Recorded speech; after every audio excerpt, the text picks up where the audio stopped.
ሰባት ሆነው ይገባሉ። እነዛ ሰባቱ መገብተ ዕለታት ይባላሉ። ምን ናቸው እስቲ ቢነግረኝ? ፀሐይ፣ ጨረቃ አሉ። አምስቱ ፕላኔቶች ናቸው። መሪህ ማለት ማርስ ነው። አጣርድ ሜርኩሪ ነው። መሽተሪ፣ ጁፒተር፣ ቪነስ፣ ዙሁራ፣ እነዚህ ዙሃል፣ ሳተርን በሰማይ የምናያቸው ናቸው ዕለት ዕለት። አሁን እንደውም በዚህ ወቅት ወደ ማታ አካባቢ ፊታችሁን ዞር አድርጋችሁ ወደ ምዕራብ ስታዩ በጣም ደምቃ ምትታያለች አይደለ? እሷ ምንድናት? ኮከብ አይደለችም። የአጥቢያ ኮከብ ወይም ዙሁራ የምትባለው ቪነስ ናት። ያ ሰባቱ ሰማያት ፊታችን ላይ ታትመዋል። ስንት አይኖች አሉ? ሁለት አይኖች አሉ። ስንት ጆሮዎች አሉ? ቁጠሩ። ስንት አለ? ሁለት። ስንት የአፍንጫ ቀዳዳ? ሁለት። አትሳሳት፣ አንድ አይደለም። እዚህ ጋር አለ፣ ቁጠር እስቲ። ስንት አፍ አለን? ሲደመር ሰባት ነው። ጥበብ ቤቷን ሰራች፣ ሰባት ምሰሶዎችን አቆመች ማለቱ ሰባቱን ሰማያት ሰባቱን ዕለታት መክብበ ሕዋሳት በሆነው እግዚአብሔር እፍ ባለበት ሰማይና ምድርን ባጋጠመበት በሰውነታችን ላይ ሰባቱ ስርዓቶች አሉ። ስለዚህ ሰባት ሆነው ይገባሉ። ምንድነው ስራው? ምግብ አያቃጥልም እንደ? ጨጓራ፣ ጉበት ምንድነው ስራው? አንጀት ምንድነው ስራው? ኩላሊት ማጣራት አይደል እንዴ? የአደባባይ ስርዓት ነው። ልብ ደግሞ የቅድስት ስርዓት ነው ያለው። በቅድስት የዕጣን መስዋዕት እንደሚወጣ ሳምባችን ያለው የት ላይ ነው? ልባችን ላይ ነው ብለን እንተነፍስበታለን። ይሄ ማለት ቅድስት ነው፣ ቅድስት ነው። ሰባት የመቅረዝ መብራት እንደሚበራ በተመሳሳይ መልኩ ሰባት መብራቶች ይበሩበታል። ምናችን ላይ? ልባችን ላይ። ብሉይ ኪዳን ሐዲስ ኪዳን የሚነበብበት ሕያው መጽሐፍ፣ ሕያው መቅደስ ማለት ሰው ነው። ስንት እጆች ሰጠን እግዚአብሔር? አይዟችሁ፣ ሁለት። ስንት መዳፍ ሰጠን? ሁለት። ስንት ጣቶች ሰጠን? 10። ምን ማለት ነው ይሄ? ሰው ዝም ብሎ የተሰራ አይደለም። ኮድ ነው፣ ቀመር ነው፣ ራሱ ፊደል ነው፣ የሥላሴ ፊደል ነው። ልክ እንደ ሁለት እጅ ፍቅረ እግዚአብሔርና ፍቅረ ቢጽ አለን። እንደ ሁለት መዳፍ ሁለት ጽላቶች አሉ። እንደ 10 ቃላት ስንት ጣቶች አሉ? 10 ጣቶች አሉ።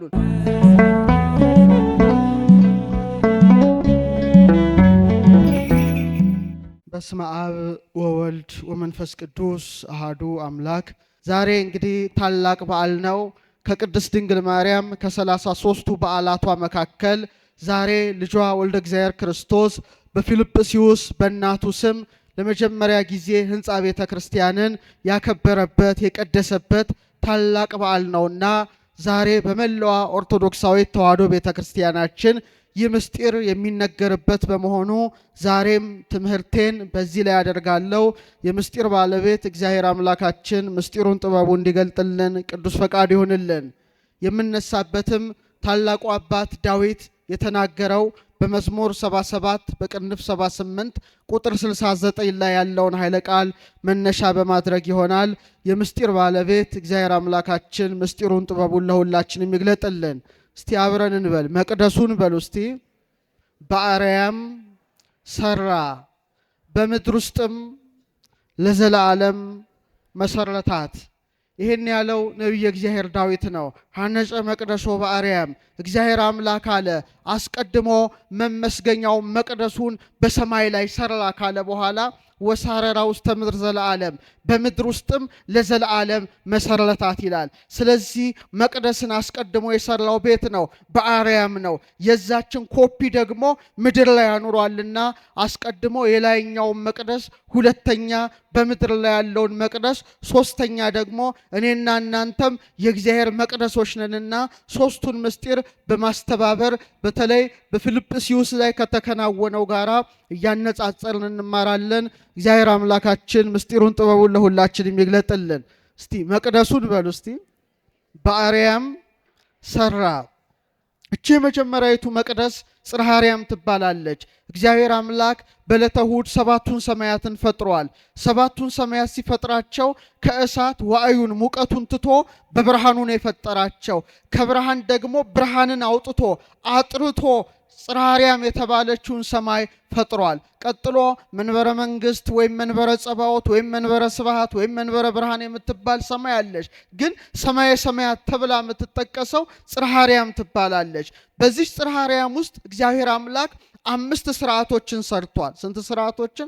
5 ስርዓቶችን። እቺ ሰማየ ሰማያት የተባለችው ታላቅ ምጡቅ የሆነችው ብሩህ ሰማይ ላይ አስቀድሞ መንበረ ብርሃን ወይም መሰዊያ አኖረ።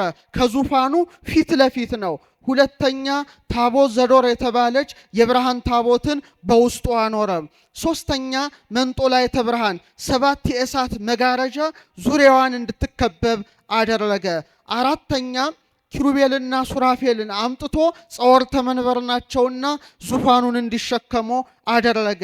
አምስተኛ መናብርት ከሚባለው ነገድ ሩፋኤል ከሚመራው 24 ሊቃናትን አውጥቶ 12ቱም በዚህ አቁሞ ያለማቋረጥ እንዲያመሰግኑት የወርቅ ጽና ሰጥቶ እንዲያገለግሉት አደረገ። ይሄ 5 ስርዓት ቤት ተከናውነዋል፣ በጽርሐ አርያም ላይ ተከናውነዋል። ስለዚህ ሐነጸ መቅደስ ወበአርያም ራሱ እግዚአብሔር መቅደሱን አለ በአርያም ሰራ አለ። ያቺ አርያማዊት የሆነች መቅደስ አሁን ላለችው ቤተ ክርስቲያን ጥላና ምሳሌ ስላደረጋት በምድር ውስጥም ለዘላለም መሰረታት አለ። ታላቁ ሊቅ አባ ጊዮርጊስ ዘጋስጫ በሰዓታት መጽሐፉ ላይ ቤተ ክርስቲያን ትትመሰል በጽርሐ አርያም ዘላይሉ፣ ቤተ ክርስቲያን አለ ላይ ባለችው በጽርሐ አርያም ትመሰላለች በማለት አስቀመጠ። ስለ መሰዊያው የጻፈው ዮሐንስ በራእዩ በምዕራፍ 8 ቁጥር 3 ላይ ምን አለ? ሌላም መልአክ መጣና የወርቅ ጽና ይዞ በመሰዊያው አጠገብ ቆመ ይላል። ስለዚህ መንበረ ብርሃን አለ ማለት ነው። አሁንም ዮሐንስ ይቀጥላል። በሰማይም ያለው የእግዚአብሔር መቅደስ ተከፈተ፣ የኪዳኑም ታቦት በመቅደሱ ታየ በማለት በራእይ 11:19 ላይ ታቦት ዘዶር ስለተባለችው የብርሃን ታቦት ተናግሯል። አባ ሕርያቆስ ደግሞ ስለ መንጦላዕተ ብርሃን በሰማይ ስላለው የእሳት መጋረጃ ተገልጦለት ምን አለ? 7 የእሳት መጋረጃ ወዳለበት ሊቀ ካህናት ኢየሱስ ክርስቶስ ወዳለበት ያግባችሁ ይላል። ስለዚህ ልክ እንደ ጽርሐ አርያም በኋላ ደብተራ ኦሪት፣ ቀጥሎ መቅደሰ ሶሎሞን፣ ፍጻሜው ቤተ ክርስቲያን ወይም መቅደሳችን ተሰርታለች። እንደ መንበረ ብርሃን መንበሮ አለ። እንደ ታቦተ ብርሃን ታቦተ ሕጉ አለ። እንደ መንጦላዕተ ብርሃን ታቦተ ሕጉን የሚሸፍን ምን አለ? መጋረጃ አለ። እንደ አራቱ ጸወርተ መንበር በአራቱ ማዕዘን በምስራቅ፣ በምዕራብ፣ በሰሜን፣ በደቡብ ወንጌልን የሚያስተምሩ ሊቃነ ጳጳሳት አሉ። ልክ እንደ 24ቱ ካህናተ ሰማይ ደግሞ ጳጳሳት፣ ኤጲስቆጶሳት፣ ቀሳውስት የሚያገለግሉባት በመሆኗ ሐነጸ መቅደስ ወበአርያም እግዚአብሔር አስቀድሞ መቅደሱን የት ላይ ሰራ? ሰማይ ላይ ሰራ ወይም አነጸ ካለ በኋላ በምድር ውስጥም ለዘላለም መሰረታት በማለት ያስቀምጣል። እንግዲህ ጌታችን በፊልጵስዩስ ላይ በእናቱ በድንግል ማርያም ስም ቤተ ክርስቲያንን ሲሰራ ሲያንጽ 3 ክፍሎች አድርጎ ሰርቷታል። ስንት ክፍሎች? 3 ክፍሎች። በእውነት በሰማያት እነ ቅዱስ ገብርኤል የሚኖሩባቸው ስንት ሰማያት አሉ? 3 ሰማያት አሉ። ኢዮር፣ ራማ፣ ኤረር ይባላሉ። እነዚህ ዓለመ መላእክት የተባሉ ናቸው። እንደ ኢዮር፣ እንደ ራማ፣ እንደ ኤረር አስቀድሞ ሙሴ ተገልጦለት አደባባይ ቅድስተ ቅዱሳን አድርጎ ሲሰራ በሐዲስ ኪዳን ደግሞ 3 ክፍል ያላት መቅደስ ቅኔ ማህሌት ቅድስትና መቅደስ ሆና ተሰርታለችና በእውነት አባቶቻችን በተለይ ቅዱስ ያሬድ ሐዋርያት ቤተ ክርስቲያንን እንዳነጿት ሲናገር ከመትኩን አርያ ዘበሰማያት በሰማይ ያለውን ኢዮርን፣ በሰማይ ያለውን ራማ፣ በሰማይ ያለውን ኤረርን ዓለመ መላእክትን መስላ በ3 ክፍል የታነጸች ብቸኛይቱ የክርስቶስ ማደሪያ የሐዲስ ኪዳን መቅደስ ቤተ ክርስቲያን ናት። አሁን በጣም የሚገርመው እግዚአብሔር ያን ስርዓት ነው ለቤተ ክርስቲያን የሰጠው። በሰማይ በተለይ ኢዮር በተባለው ሰማይ ላይ 3 ነገዶች አሉ። የመጀመሪያው ነገድ ኪሩብ የሚባል መልአክ የሚመራው ነገደ ኪሩቤል የሚባል አለ። የሰው መልክና የአንበሳ መልክ ያለው መልአክ ሲሆን ኪሩብ ይመራዋል። ነገዱ ነገደ ኪሩቤል ይባላል። ሁለተኛው ክፍል ሱራፊ የተባለው መልአክ የሚመራው ነገደ ሱራፌል ሲሆን የሥላሴን ስዕል ስትመለከቱ በስተግራ አቅጣጫ የምታዩት የላም ፊትና የንስር ፊት ያለው መልአክ ነው። ሶስተኛው ክፍል ነገደ ኃይላት ሲባል የሚመራው የመላእክት አለቃ ሚካኤል ነው። ስለዚህ ኢዮር ላይ 3 ነገዶችን ሲያኖር 3 ስርዓቶችን ሰርቷል ማለት ነው። ቀጥሎ ራማ በተባለችው የብርሃን ሰማይ ላይ ቅዱስ ገብርኤል የሚመራው ነገደ አርባብ አለ። ቀጥሎ ቅዱስ ሩፋኤል የሚመራው ነገደ መናብርት አለ። በመቀጠል ቅዱስ ሱሪያል የሚመራው ምን አለ? ነገደ አርባብ መናብርት አለ። ነገደ አርባብ መናብርት ስልጣናት አለ። እንደገና ኤረር ላይም ተመሳሳይ ስርዓቶች ተከናውነዋል። ቅዱስ ሰዳኬል የሚመራው ነገደ ሊቃናት አለ። ቅዱስ ሰላትያል የሚመራው ነገደ መኳንንት አለ። ቅዱስ አናንያል የሚመራው ነገደ መላእክት አለ። ስለዚህ በአጠቃላይ ስንት ሰማያት አሉ? ሶስት ሰማያት አሉ። ስንት ክፍል አላቸው? 9 ክፍል አላቸው ማለት ነው። ያ ስርዓት በቤተ ክርስቲያን ጸንቶ እንዲኖር በሶስት ደንጊያ የእናቱን መቅደስ ባነጸ ጊዜ ነገደ ኪሩቤልን የሊቃነ ጳጳሳት፣ ነገደ ሱራፌልን የጳጳሳት፣ ነገደ ኃይላትን የኤጲስቆጶሳት አምሳል አድርጓቸዋል። ራማ በተባለችው ሰማይ ላይ ነገደ አርባብን የቆሞሳት፣ ነገደ መናብርትን የቀሳውስት፣ ነገደ ስልጣናትን ደግሞ የዲያቆናት አምሳል አድርጎታል።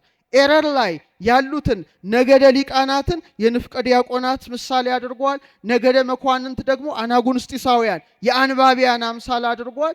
ነገደ መላእክትን የመዘምራን አምሳል አድርጎታል። ስለዚህ ሐነጸ መቅደሶ በአርያም አስቀድሞ በአርያም ያንን ሰማያዊ ስርዓትን ከሰራ በኋላ ወሳረራ ውስተ ምድር ዘለዓለም በምድር ላይ ለዘላለም መሰረታት ብሏልና ዛሬ መቅደስ ቅድስት ቅኔ ማህሌቱን ስናይ በሰማይ ያሉ ቅዱሳን መላእክት የሚኖሩባቸውን ኢዮርን፣ ራማን፣ ኤረርን እነዚህን የክህነት 9ኙን ማዕረግ ስንመለከት እንደገና ደግሞ በሰማይ ያሉትን 9ኙን ነገደ መላእክት በማሰብ በማወቅ በመመርመር በመረዳት በመሆኑ በእውነት ታላቁ አባት ቅዱስ ያሬድ ሲያስቀምጥ ለዛቲ ቤት ሳረራ አብቀዲሙ ይችን ቤተ ክርስቲያን እግዚአብሔር መሰረታት።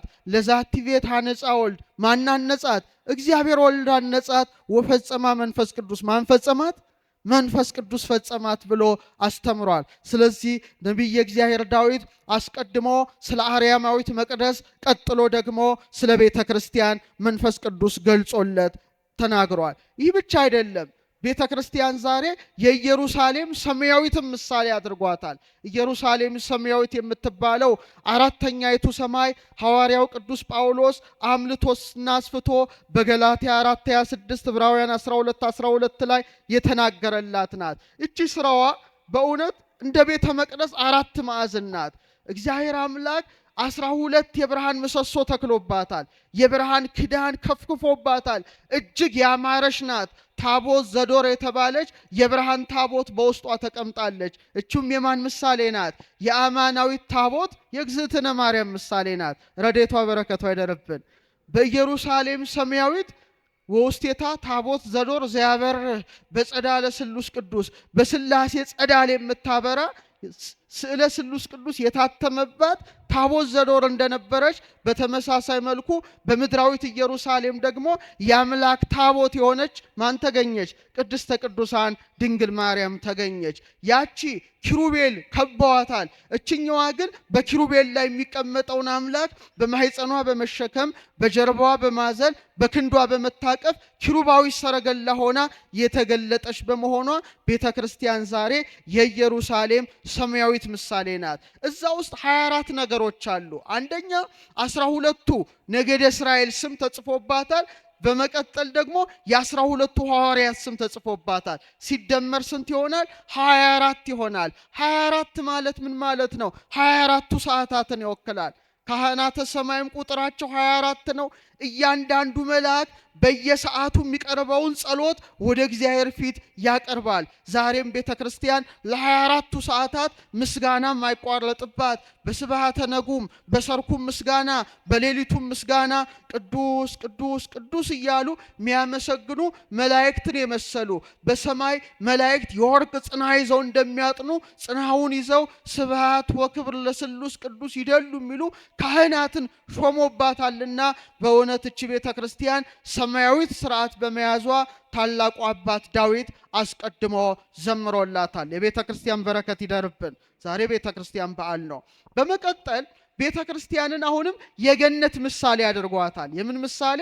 የገነት ምሳሌ። እግዚአብሔር አምላክ ገነትን የተከለው በምን አቅጣጫ ነው? በምስራቅ አቅጣጫ ነው። ምስራቅ ምን የሚወጣበት ነው? ፀሐይ የሚወጣበት ነው። አስተውሉ። ገነት ውስጥ 1 3 4 ስርዓቶች ተሰርተዋል። የቤተ ክርስቲያን ምሳሌ የሚሆኑ መጀመሪያ የሕይወት ዛፍ የምትባለውን በኦሪት ዘፍጥረት ምዕራፍ 2 ላይ ስታነቡ በገነት መካከል ምንን ተከለ ይላል? የሕይወት ዛፍን ተከለ። 12 ፍሬ የምታፈራውን የሕይወትን ዛፍ በገነት መካከል እግዚአብሔር አኖረ። ይህ ብቻ አይደለም፣ የሕይወት ወንዝ እንዲፈስ አደረገ። የምን ወንዝ? የሕይወት ወንዝ ይባላል። በጣም የተለየች በጣም የምታበራ የሕይወት ወንዝን እንድትፈስ አደረገ። ይሄ ሁለተኛው ነው። ሶስተኛው ደግሞ አራቱን አፍላጋት ኤፌሶን፣ ግዮን፣ ጤግሮስ፣ ኤፍራጥስ የሚባሉ የወተት ወንዝ፣ የማር ወንዝ፣ የወይን ወንዝ፣ የዘይት ወንዝ ገነትን ተመሳቅለው እንዲያጠጧት አደረገ። ይሄን ያደረገ ማን ነው? እግዚአብሔር ነው። አዳምና ሔዋን ይህንን እያዩ እጅግ እየተደነቁ አምላካቸውን ሲያመሰግኑ ኖረዋል። ኋላ ግን አካለ ከይሲ ማደሪያ ልሳነ ከይሲ መናገሪያ ላደረገው ለእባቡ ቃል ተገዝተው ዕፀ በለስን በልተው ከኤዶም ገነት ተባረዋል። በኋላ ግን ያጡትን የሕይወትን ዛፍ አግኝተዋል። የሕይወት ዛፍ የተባለ ማን ነው? ኧረ መልሱልኝ። ኢየሱስ ክርስቶስ ነው። ያቺ ገነት አሁን በማን ተተካች? በቤተ ክርስቲያን ተተካች። ልክ እንደ ሕይወት ዛፍ ዛሬ በቤተ ክርስቲያን ምን አለ? ሕይወት የሆነው ቅዱስ ሥጋውና ክቡር ደሙ ዕለት ዕለት ይሰዋባታል። እንደ ሕይወት ውሃ ልጅነት ይሰጥባታል። ልክ እንደ አራቱ ወንዞች ደግሞ አራቱ ወንጌላውያን ማቴዎስ፣ ማርቆስ፣ ሉቃስ፣ ዮሐንስ የጻፉት ወንጌላት ይነበብባታል፣ ይተረጎምባታል። ዛሬ የማሩን ወንዝ፣ ዛሬ የወተቱን ወንዝ፣ ዛሬ የወይኑን ወንዝ፣ ዛሬ የዘይቱን ወንዝ የት እንመለከታለን? ቤተ ክርስቲያን እንመለከታለን። አባ ጊዮርጊስ ዘጋስጫ ምን ይላል? ዛሬ አለ የወተት ወንዝ ማን ነው?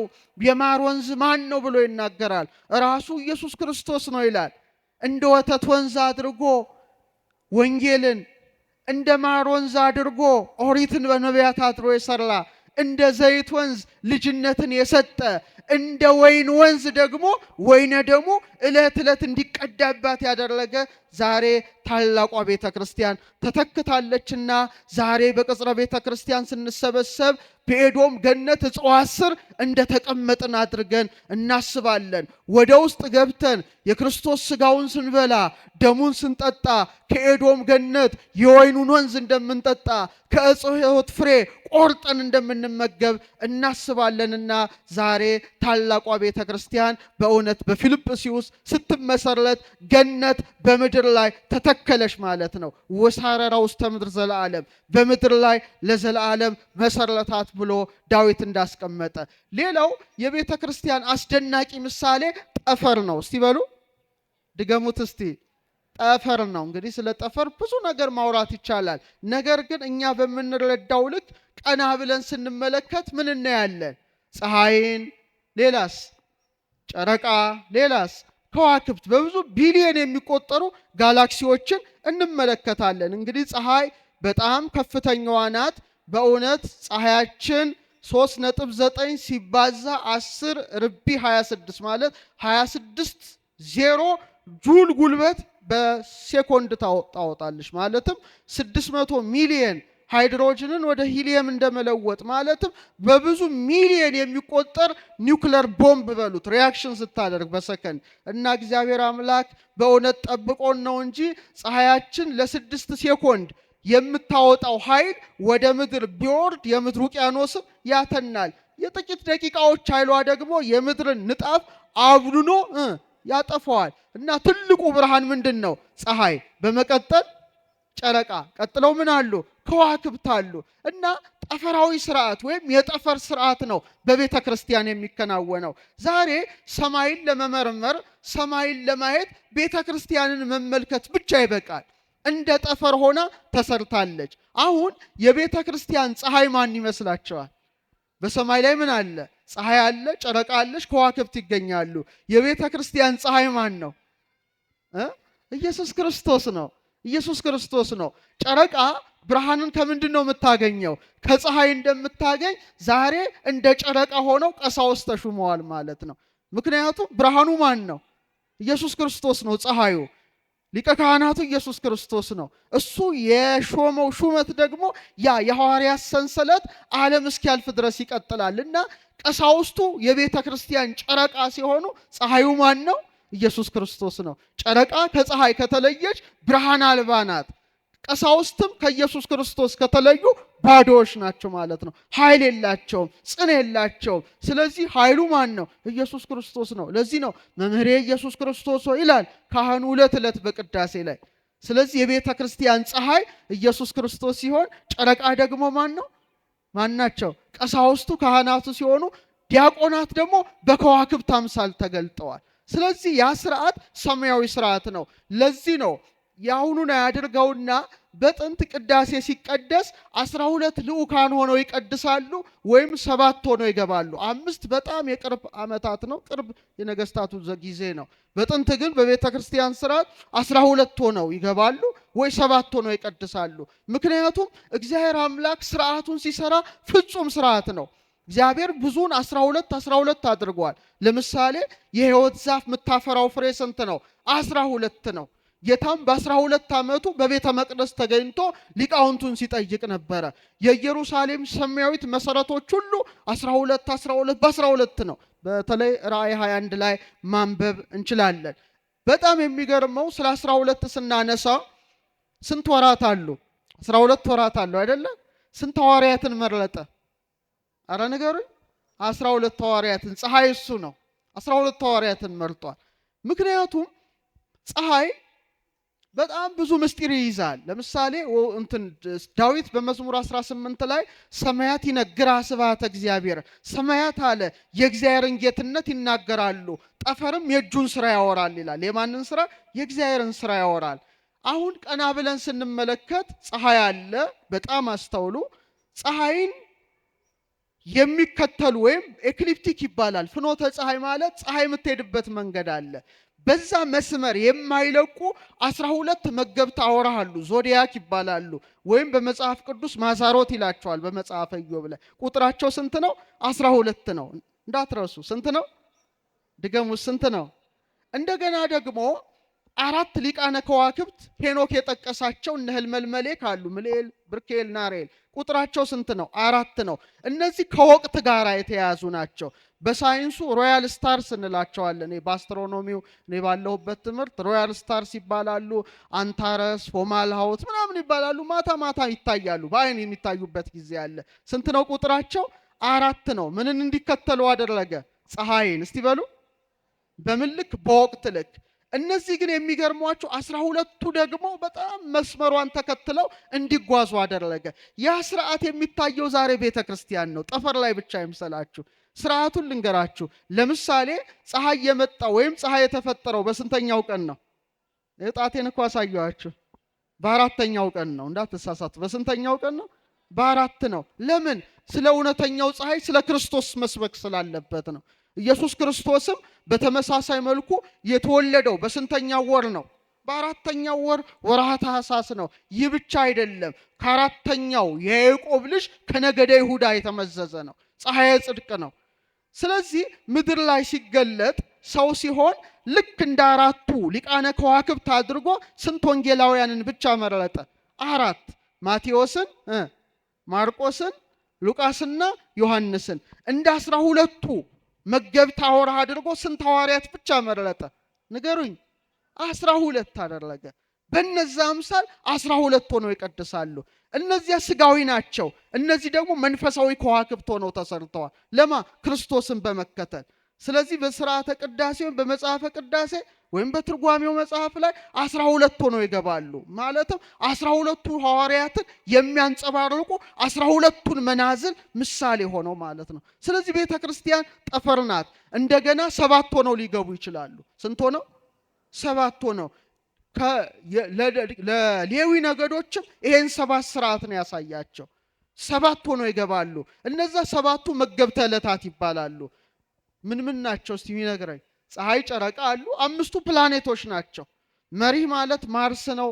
አጣርድ ሜርኩሪ ነው። መሽተሪ ጁፒተር፣ ቪነስ፣ ዝሁራ፣ እነዚህ ዙሃል፣ ሳተርን በሰማይ የምናያቸው ናቸው ዕለት ዕለት። አሁን እንደውም በዚህ ወቅት ወደ ማታ አካባቢ ፊታችሁን ዞር አድርጋችሁ ወደ ምዕራብ ስታዩ በጣም ደምቃ ምትታያለች አይደለ? እሷ ምንድናት? ኮከብ አይደለችም። የአጥቢያ ኮከብ ወይም ዝሁራ የምትባለው ቪነስ ናት። እኔ ኢየሱስ የዳዊት ስርና ዘር የሚያበራም የንጋት ኮከብ ነኝ ይላል። ቀን ላይ ስትወጣ ጠዋት አካባቢ ኮከበ ጽባ፣ ማታ ላይ ኮከበ ምዕራብ። እነዚህ ብቻ 7 ናቸው። የት ያሉት? ሰማይ ላይ ያሉት። ኢየሱስ ክርስቶስ ለዮሐንስ ሲገለጥለት 7ቱ ከዋክብት በቀኝ እጆቹ ነበሩ ይላል። 7ቱ ከዋክብት በምን እጆቹ ነበሩ?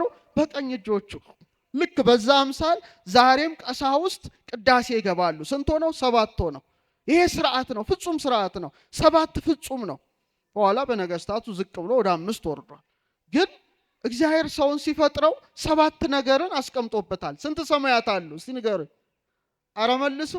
7 ሰማያት አሉ። አቡነ ዘበሰማያት፣ በሰማያት የምትኖር አባታችን። ያ 7ቱ ሰማያት ፊታችን ላይ ታትመዋል። ስንት አይኖች አሉን? 2 አይኖች አሉን። ስንት ጆሮዎች አሉን? ቁጠሩ። ስንት አለ? 2። ስንት ያፍንጫ ቀዳዳ? 2። አትሳሳት፣ አንድ አይደለም። እዚህ ጋር አለ። ቁጠር እስቲ። 1 2። ስንት አፍ አለን? ሲደመር 7 በእንግዲህ በቃ ጥበብ ቤቷን ሰራች፣ 7 ምሰሶችን አቆመች ማለቱ 7ቱን ሰማያት 7ቱን ዕለታት መክብበ ሕዋሳት በሆነው እግዚአብሔር እፍ ባለበት ሰማይና ምድርን ባጋጠመበት በሰውነታችን ላይ 7ቱ ስርዓቶች አሉ። ስለዚህ 7 ሆነው ይገባሉ። እነዛ ስጋዊ ናቸው። እነዚህ ደግሞ መንፈሳዊ ከዋክብት ሆነው የክርስቶስን ቅዱስ ስጋውን ክቡር ደሙን ይሰዋሉ። ስለዚህ በቤተ ክርስቲያን ስርዓት ቅዳሴ ሲቀደስ 2 መብራቶች ይቀመጣሉ መንበረ ታቦቱ ላይ። አንዱ በቀኝ ይቀመጣል፣ አንዱ በግራ ይቀመጣል። ዙሪያውን ደግሞ የቀንዲል መብራቶች እንዲበሩ ይደረግ ነበረ። በቀኝ የሚበራው የፀሐይ ምሳሌ ነው። በግራ የሚበራው መብራት ደግሞ የጨረቃ ምሳሌ ነው። ዙሪያውን ያሉት የቀናዲል መብራቶች ደግሞ የከዋክብት ምሳሌ ሆነው ተገልጠዋል። ስለዚህ ቤተክርስቲያን የምን ምሳሌ ናት? የጠፈር ምሳሌ ስለሆነች ሐነጸ መቅደሶ በአርያም፣ መቅደሱን አለ በአርያም ሰራ ካለ በኋላ ዳዊት በምድር ውስጥም ለዘላለም መሰረታት በማለት አስቀምጧል። ከቃሉ ጋር ናችሁ? እግዚአብሔር ከሁላችን ጋር ይሁን። በዛ አምሳል ነው ሙሴን ሲና ተራራ ላይ ያወጣው ነው። በቃ ይህን ሰማያዊ ስርዓት አሳየው። ምድራዊ አይደለም። ደብተራ ኦሪት ምድራዊት አይደለችም። አሳየው ሰማያዊውን ስርዓት። በኋላ በዛች አምሳል ስራ ይለዋል። 3 ክፍል ነው ያሳየው የሰማያዊውን ስርዓት። ለዚህ ነው ያሬድ ምን ይላል? ቀዳሚሃ ለጽዮን ሰማይ ሳረረ፣ ከጽዮን አስቀድሞ አለ እግዚአብሔር ሰማይን ፈጠረ አለ። ሰማይ ላይ ነው ያሳየው። ወበዳግም አርአዮ ለሙሴ ዘከመ ይገብር ግብራ ለደብተራ፣ ዳግመኛ የድንኳኗን አሰራር ለማን አሳየው? ለሙሴ ያሳየው። ስንት ክፍል አድርጎ? 3 ክፍል አድርጎ። የመጀመሪያው አደባባይ ይባላል። እስቲ በሉት። ወይም አጸደ ደብተራ ኦሪት ይባላል። 2 ነገሮች ነው የሚከናወኑበት። የትልቅ የሚሰዋበት መሰዊያ ያለው፣ ካህናት ደግሞ የሚታጠቡበት ነው። በጣም እንደ አውደ ምሕረት ክፍት ነው። ህዝቡ ሁሉ የሚመለከተው ነው። ሁለተኛውን ክፍል ቅድስት አለው። እስቲ በሉ ድገሙት። ቅድስት ውስጥ ብዙ ስርዓቶች ተከናውነዋል። ያ ማለት እኛ ውስጥ አለ። እስቲ ትንሽ ነግራቸዋለሁ። እሱ ቅድስት ላይ ምን አደረገ? 20 ክንድ ናት። 7ቱ የመቅረዝ መብራቶች ይበራሉ። ስንት የመቅረዝ? 7 ቅርንጫፍ ያላቸው የመቅረዝ መብራት ይበራል። እንደገና ደግሞ ማዕጠንት አለ፣ የዕጣን መሰዊያ አለ፣ ህብስት አለ። በወርቅ ጠረጴዛ ላይ 12 ህብስት ይቀመጣል፣ እንዳትረሱት። ቀጥሎ ቅድስተ ቅዱሳን የሚባል በጣም የተለየ ክፍል ነው። እዛ ውስጥ ሊቀ ካህናቱ ብቻ በዓመት ነው የሚገባው። ታቦተ ጽዮን እዛ ነው ያለችው። የአሮን በትር እዛ ነው ያለችው። መሶበ ወርቋ እዛ ናት ያለችው። መብራት አይበራባትም። ማ ብቻ ነው የሚገለጥባት? እግዚአብሔር ብቻ ነው የሚገለጥባት። እና ከኪሩቤል መካከል ድምፅ ይሰማል። ስንት ክፍል ነበረው? አረ መልሱልኝ። 3 ክፍል። ሰውን ሲፈጥረው መቅደሱ አድርጎታል እግዚአብሔር። ለምሳሌ ይሄ ቤተ ክርስቲያን ሲሰራ ማን ነው የሰራው? እኛ እናንተ ናችሁ አይደለ? ኢንጂነር አርክቴክት መጥቶ ዲዛይን አውጥቶ በጠጠር በሲሚንቶ አድርጎ በኋላ በቅባ ሜሮን ከበረች ቤተ ክርስቲያን። ያኔ ቤተ ክርስቲያን ተባለች። እኛን ማን ይሰራል? ንገሩኝ። ሥላሴ ናቸው አይደለ? ስለዚህ ልክ እንደ አደባባይ ስጋ አለን። ምን አለን? ስጋ። እንደ ቅድስት ደግሞ ነፍስ አለን። እንደ ቅድስተ ቅዱሳን መንፈስ አለን። በጣም እኮ ነው የሚገርመው። እንቁላል ነን ማለት ነው። እንቁላል 3 ክፍል አለው። ቅርፍት አለው አይደለ? ቀጥሎስ ስትልጡ ነጭ ነገር አለው። መጨረሻስ ምን አለው? አስኳል አለው። ቅዱስ ጳውሎስ የሰላም አምላክ እግዚአብሔር ሁለንተናችሁን ይቀድሳልና ስጋችሁን፣ ነፍሳችሁን፣ መንፈሳችሁን ማለት ሰው ራሱ መቅደስ ነው። ፊልጵስዩስ ነው ማለት ነው። ራሱ መቅደስ ነው። እንደ አደባባይ ስጋ አለን። እንደ ቅድስት ደግሞ ነፍስ አለን። እንደ ቅድስተ ቅዱሳን መንፈስ አለን። አሁን ኮዱን እስቲ ትንሽ ልንገራችሁ። ቆማችሁ ራሳችሁን ተመልከቱት። ቆማችኋል። ቅድስት አለ። እስቲ አደባባይ የቱ ጋ ነው? ቅድስት የቱ ጋ ነው? ቅድስተ ቅዱሳናቸው የቱ ጋ እንደሆነ በሁለት መልኩ እግዚአብሔር ገልጦታል። ለዚህ ነው እናንተ እግዚአብሔር መቅደስ እንደሆናችሁ አታውቁም የሚለው። ለምሳሌ አደባባይን እንደ ሆድ ዕቃ፣ ቅድስትን እንደ ልብ፣ ቅድስተ ቅዱሳንን እንደ ጭንቅላት ሰጥቶታል። ማንን ሲፈጥረው? አዳምን ሲፈጥረው ማለት ነው። አደባባይ ላይ ምን ነበረ? በደንብ አስተውሉ። አደባባይ ላይ ምን ነበረ? ቅድም ነግሬያቸዋለሁ። የሚቃጠል መስዋዕት የሚሰዋበት ነበረ፣ የመታጠብ ስርዓት። ስለዚህ ከእሳት ጋርና ከንጽህና ጋር ይያያዛል። በተመሳሳይ መልኩ ሆድ ዕቃችሁ ምንድነው ስራው? ምንድነው ስራው? ምግብ አያቃጥልም እንደ ጨጓራ? ጉበት ምንድነው ስራው? አንጀት ምንድነው ስራው? ኩላሊት ማጣራት አይደል እንዴ? የአደባባይ ስርዓት ነው። ልብ ደግሞ የቅድስት ስርዓት ነው ያለው። በቅድስት የዕጣን መስዋዕት እንደሚወጣ ሳምባችን ያለው የት ላይ ነው? ልባችን ላይ ነው። ብለን እንተነፍስበታለን። ይሄ ማለት ቅድስት ነው። ቅድስት ነው። 7 የመቅረዝ መብራት እንደሚበራ በተመሳሳይ መልኩ 7 መብራቶች ይበሩበታል። ምናችን ላይ? ልባችን ላይ። 12 ህብስት እንዳለ የ12ቱ ሐዋርያት ትምህርት ከልባችን በቃላችን ተወልዶ ይነገርበታል። ይሄ ለእግዚአብሔር ቅድስቱ ነው። ጭንቅላትስ ቅድስተ ቅዱሳን ነው አይደለም እንዴ? ጭንቅላት ምናችን ነው? ሰው የሚታወቀው በጭንቅላቱ ነው። በምኑ ነው? በፊቱ ነው አይደለም? ፓስፖርትም መታወቂያም ምናችሁ እጃችሁ ነው የሚነሳው? ፊታችሁ ነው። ፊታችን ይሄ ግጻዊ ነው። ይሄ ትልቅ ነው። የተባለበት አካል ነው። ስለዚህ እግዚአብሔር አምላክ ሰውን መቅደስ አድርጎ ሰርቶታል። እጃችንን ስንዘረጋ ምን እንሰራለን? ብሉይ ኪዳን ሐዲስ ኪዳን የሚነበብበት ሕያው መጽሐፍ፣ ሕያው መቅደስ ማለት ሰው ነው። ስንት እጆች ሰጠን እግዚአብሔር? አይዟችሁ 2። ስንት መዳፍ ሰጠን? 2። ስንት ጣቶች ሰጠን? 10። በቃ ምን ማለት ነው? ይሄ ሰው ዝም ብሎ የተሰራ እኮ አይደለም። ኮድ ነው፣ ቀመር ነው፣ ራሱ ፊደል ነው፣ የሥላሴ ፊደል ነው። ልክ እንደ 2 እጅ ፍቅረ እግዚአብሔርና ፍቅረ ቢጽ አለን። እንደ 2 መዳፍ 2 ጽላቶች አሉ። እንደ 10 ቃላት ስንት ጣቶች አሉን? 10 ጣቶች አሉን። እግዚአብሔር አብ የሙሴን ሕግ በጣታችን የልጁን ሕግ ደግሞ በልባችን ላይ ነው የጻፈው። በምናችን ላይ ነው የጻፈው? በልባችን ላይ ነው ያተመው። ስንት እግሮች አሉን? 2 እግሮች አሉን። 4 ያለው የለም። 4 የበሬ የላም የፍየል የከርከሮ የአሳማ ወዘተርፈ ነው። እነሱ ስንት እግር ነው የተሰጣቸው? 4 ነው። ለምን? የሚግጡትን ሳር የሚጠጡትን ውሃ እና መራባት ብቻ ነው ህይወታቸው። ከዚህ ያለፈ አይደለም። ይበላሉ፣ ይጠጣሉ፣ ይዋለዳሉ።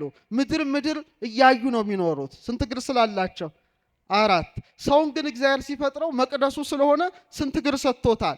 እንደ ያዕቁምና እንደ በለዝ።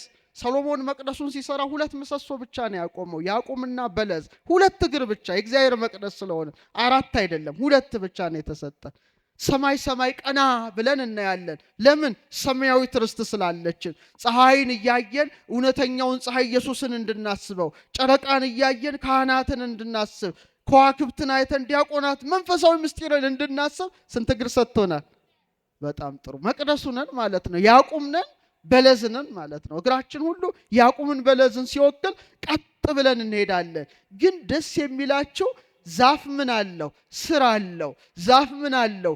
ግንድ አለው። ዛፍ ምን አለው? ቅርንጫፍ አለው። እንደ ስር 2 እግር አለን። እንደ ግንድ ደግሞ ምን አለን? አከርካሪ አለን። ቀጥ ያለው ይሄ አከርካሪ። ቀጥሎ ምን አለን? መቅደስ ነን። ዛሬ አይዟችሁ የራስ ቅል አለን። ምን አለን? የራስ ቅል አለን። ደግሞ እግዚአብሔር ሰውን ምድር ላይ ሲያመጣው መቅደሱ አድርጎታል። እና ለእናቱ በ3 ደንጊያ መቅደስን የሰራ አስቀድሞ በአርአያው አዳምን የፈጠረው አምላክ ነው። ሌላ ነገር አላከናወነም። እድሜውን ደግሞ ጀርባ አጥንታችን ላይ ሾሞታል። ዛሬ ክርስቶስን ሰው ቢያምነውም ባያምነውም እሱ የታመነ አምላክ በመሆኑ እያንዳንዱ ሰው ምድር ላይ ሲመጣ 33 የጀርባ አጥንት ቁጥር አለው። ይሄ እውነት ነው የምነግራችሁ። ስንት ነው ያለው? 33 ምድር ላይ ሲወለድ 33 እስከ ራስ ቅሉ ድረስ ማለት ነው። ጌታ በ33 ዓመቱ የራስ ቅል ጎልጎታ ላይ እንደተሰቀለ ዛሬም እድሜውን በጀርባ አጥንታችን ላይ የራስ ቅልን ደግሞ ጎልጎታው አድርጎ ዕለት ዕለት መስቀሉ ተተክሎበታል። ይሄ ራስ ቅላችን እናንተ የማታስተውሉ የገላትያ ሰዎች ሆይ ኢየሱስ ክርስቶስ እንደተሰቀለ ሆኖ በፊታችሁ ተስሎ ነበረ። ለእውነት እንዳትታዘዙ አዚም ያደረገባችሁ ማን ነው ይላል ቅዱስ ጳውሎስ። ይሄንን አለማየት አዚም ነው፣ በእውነት ጨለማ ነው። ኢየሱስ ክርስቶስን በሰውነታችን አለማየት ጨለማ ነው። አርአያው ነው፣ አምሳሉ ነው። እየሰማችሁ ነው። ለምሳሌ የጌታ የስቅለቱን ስዕል ስትመለከቱ አንድ ጭንቅላት አይታችኋል፣ አላያችሁ? አንድ ጭንቅላት አለ። የማን ጭንቅላት ይመስላችኋል? የአባታችን የአዳም ጭንቅላት ነው። አዳም ስንተኛ ፍጥረት ነው? 22ኛ ፍጥረት ነው። 22ኛ ፍጥረት በሆነው በአዳም ራስ ላይ ነው መስቀሉ የተተከለው። ዛሬም ሰዎች ሁሉ የእግዚአብሔር መቅደስ በመሆናቸው እያንዳንዱ ሰው ጭንቅላቱ ጎልጎታ ስለሆነ እያንዳንዱ ሰው ልክ እንደ 22ቱ አሌፋት የእግዚአብሔር ስሞች እንደ አዳም አባታችን በኩረ ኩሉ ፍጥረት እኔም አንተም አንቺም ሁላችንም እስከል ቦንስ የራስ ቅላችን አጥንት ቁጥሩ ስንት ነው? 22 ነው። 23 እንኳን አልሆነም። ስንት ነው? 22። ይሄን ያደረገ ማን ነው? እጆች ሰሩኝ አበጃጁኝ የተባለው እግዚአብሔር ብቻ ነው። በጣም እኮ ይደንቃል። ሰውን እኮ በጥፊ መምታት እንኳን አይቻልም። ታውቃላችሁ? አሪያ እግዚአብሔር ነው እኮ። ይሄን እንዴት ትመታዋለህ? የእግዚአብሔር አሪያ እኮ ነው። ይኸውላችሁ ፊታችሁ ላይ ብቻ እንደው ተውት፣ እንደውም ዝቅ ብለን እንመልከተውና ፊታችሁ ላይ ላሳያችሁ። እግዚአብሔር ሰማይና ምድርን ሰው ላይ ገለበጠ። ሐነጸ መቅደሶ በአርያም ወሳረራ ውስተ ምድር ዘላለም ራሱ ይሄ ነው። ለምሳሌ ስንት ሰማያት አሉ? ላይ 7። ቀጥሎስ ምን አለ? ከሰባቱ ሰማያት ዝቅ ስትሉ ባቢል አለ፣ አትሞስፌር ማለት ነው፣ ነፋስ አለ። ቀጥሎ ምን አለ? ውሃና መሬት አለ አይደል? በቃ ሰማዩ እንዲህ ነው ስታሰምሩት። ያ ማለት አንተ ውስጥ አለ፣ እኔ ውስጥ አለ። ለምሳሌ ልክ እንደ ሰባቱ ሰማያት የእሳት ሰማያት ናቸው። ጭንቅላታችን እሳት ነው አይደለም? ነው አይደለም እንዴ? የሁሉ ሚሊየንስ ኒውሮንስ ያለው እኮ ነው። ይሁሉ እንዴ እሳት እኮ ነው። እሳት ምንድን ነው? ብርሃን ነው። እሳት ምንድን ነው? ሙቀት ነው። ዕውቀትም ከምን ይቀዳል? እንደ ብርሃን ከጭንቅላት ይቀዳል። እስመ ለጠቢብ አዕይንቲሁ ዲበ ርእሱ ይላል ሰሎሞን። የጠቢብ አይኖቹ ራሱ ላይ ናቸው ይላል። ልክ እንደ ሰባቱ ሰማያት 2 አይን፣ 2 ጆሮ፣ 2 የአፍንጫ ቀዳዳ፣ አፍ ማን ሰጠን? እግዚአብሔር ሰጠን። ቀጥሎ ነፋስ እንዳለ ቀጥሎ ከጭንቅላታችሁ ዝቅ ስትሉ ደረታችሁን ታገኛላችሁ። ከምንድን ነው የሚወጣው? ከሳምባ ነው፣ ከደረት ነው። ቀጥሎ ውሃና መሬት እንዳለ ሆድቃ በሙሉ በምን የተመላ ነው? ኩላሊት በውሃ የተመላ ነው። ቀጥሎ መሬት እንዳለ ከወገብ በታች እግር ምን ይነካል? መሬትን ይነካል። በቃ እግዚአብሔር እኮ ሰማዩን ነው የገለበጠብን። ይሄን አታውቁም እንዴ? መቅደሱ እንደሆናችሁ እሱን ትታችሁ ከአንገት በታች ትታችሁ ፊታችሁን ብቻ በመስታወት ተመልከቱ። 2 አይናችን እንደ እሳት ነው። እሳት ከብርሃን ጋር የተያዘ እንደሆነ አይናችንም ከብርሃን ጋር ይያያዛል። ከእሳት ቀጥሎ ምን አለ? ነፋስ እንዳለ ቀጥሎ ምን አለ? አፍንጫ ሰጥቶና ያለበት አፍንጫ አያችሁ።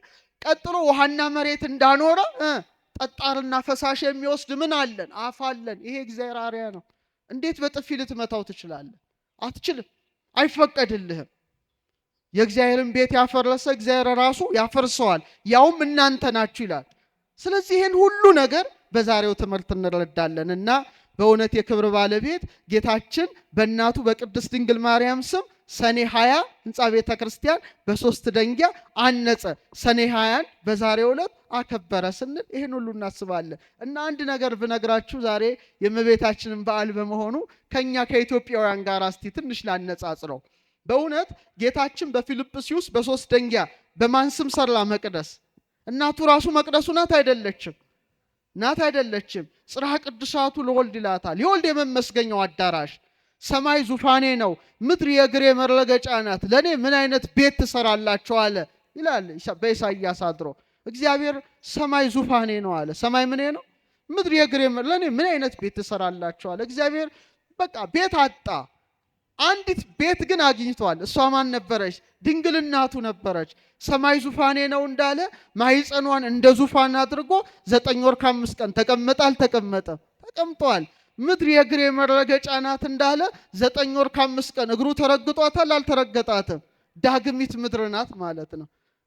ሰማይ ወምድር ዘእያገምሮ እፎ እንጋ ማኅፀነ ድንግል ጾሮ። ሰማይና ምድር የማይችለውን አምላክ ምንኛ የድንግል ማርያም ማኅፀን ቻለው ይላል። መቅደሱ ናት ማለት ነው። መቅደሱ ናት። ከርሰ ድንግል አብዮተ ለዓለም አየራት። የድንግል ማርያም ማኅፀን አለ አባ ጊዮርጊስ ከአየራት በለጠ።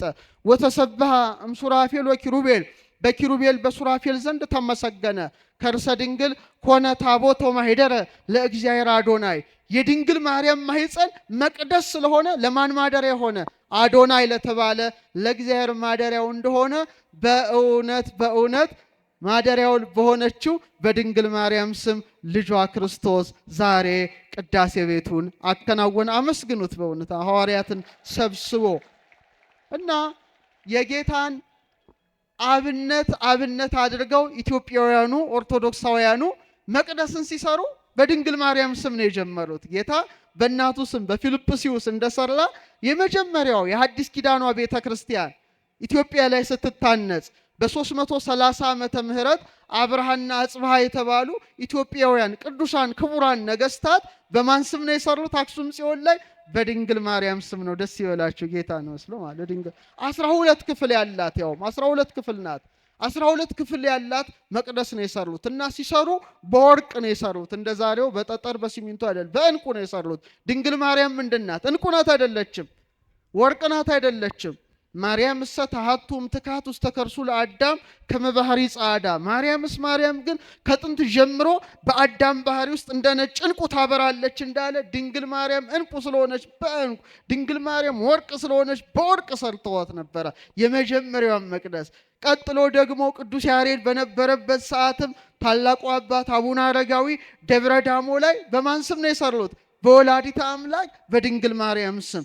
ንጉሥ ገብረ መስቀል ተመልከቱ ወጣ ከቅዱስ ያሬድ ጋራ። ያሬድ ደግሞ የዞረ ዞርኳት የህንፃዋን ማማር አየሁ እያለ ዘመረና ኢትዮጵያውያኑ ጌታ ያደረገውን በፊልጵስዩስ አይተው በድንግል ማርያም ስም ብዙ መቅደስ መስራት ልማዳቸው ነው። ለምሳሌ ላሊበላ እነዛን ሁሉ ውቅር አብያተ ክርስቲያናት ሲሰራ በጣም የምታምር አድርጎ የሰራው የማንን ነው? ቤተ ማርያም ናት አይደለ? 12 ምሰሶ አድርጎ የሰራት የድንግል ማርያም መቅደስ እና ነገስታቱ ሁሉ ለድንግል ማርያም በጣም ጽኑ ፍቅር ነበራቸው።